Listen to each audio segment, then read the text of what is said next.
It's Saturday afternoon and we are in Long Beach, California at the Democratic Convention. This is where Californians will get their opportunity to see 8 of the top Democrats running for president. With 2 major exceptions, Elizabeth Warren and Joe Biden are snubbing the event. They figure their time is better spent elsewhere.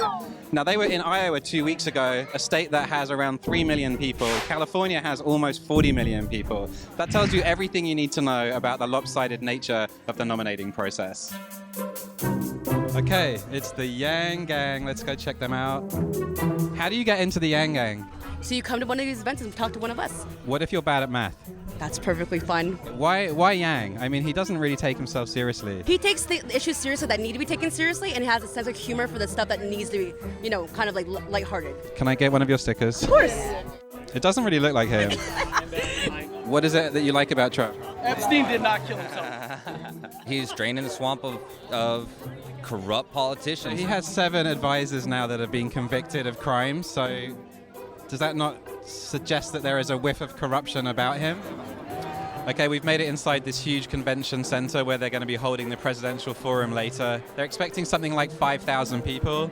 They're here to support all the different candidates, including a whole load of local and state level representatives. So we're going to head on downstairs where there is a huge room where everyone is canvassing and just see what's going on.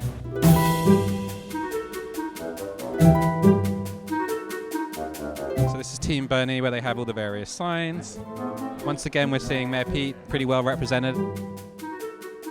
Right here we have Tom Steyer, who is still running, as far as I'm aware. We have Team Biden, who are here. She said she wasn't coming, but I think she may be here. Are you disappointed that Elizabeth Warren isn't here? I want Elizabeth everywhere, but we also understand that she has to do town halls in Iowa. It isn't that long before they vote. Who are you? We're here to promote the proposition that won on the ballot in 2020 for rent control in California. Who's your candidate? We don't have a candidate. What is everyone doing here? Supporting the issues and lobbying for the issues and the president that they want. So there are going to be 8 presidential candidates speaking. Right. And Are you going to go in and what? yes, I have a ticket. I'm excited. I want to hear Kamala Harris. I don't think she has a chance, but I like her.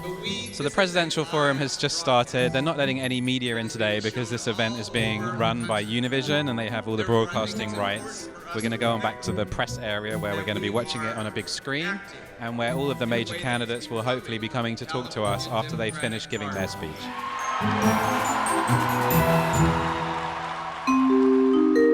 Okay, fresh off the stage, Julian Castro is here to take questions from the press.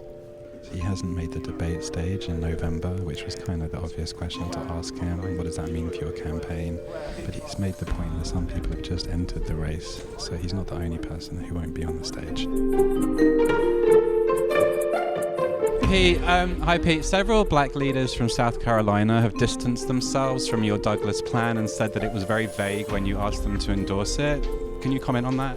Yeah, so I understand some of the frustrations about how the rollout went. I will say that we believe that the plan is the right plan going forward, and we'll continue to engage leaders, especially black leaders in South Carolina, who we've been in dialogue with throughout, in order to make sure that we've answered all the questions that we can about the vision going forward and done the right kind of engagement. I like to go man-woman, so You strongly support UBI, but what if you know UBI, it. What if UBI happens and then So we have Yang and Booker rekindling their love affair here. Ladies and gentlemen, Mr. Cory Booker! Hold on, let me just tell you, this is a true promise that was made. He said that if either of us go to the White House, we will both shave our head.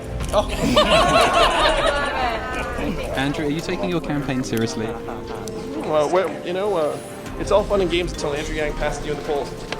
So Cory Booker is the last candidate that's going to come in and talk to the press. Bernie apparently has bailed. She often does. So he's going to take a few more questions and then this is all going to wrap up. What we're doing right now, creating these dynamics within the Democratic Party, we've got to be careful. Because whoever is the nominee, we have one shot to make Donald Trump a one-term president. And so I'm not interested in delineating left or right or criticizing other folks. I'm happy to be in this field and I plan on winning, but the one thing I'm going to stop is us tearing each other down. Presidential candidate forum has ended, but the convention carries on. All of the local party people are going to hang out, network for a while. It's been a fun day. It's been a long day. That concludes this dispatch from Long Beach, California.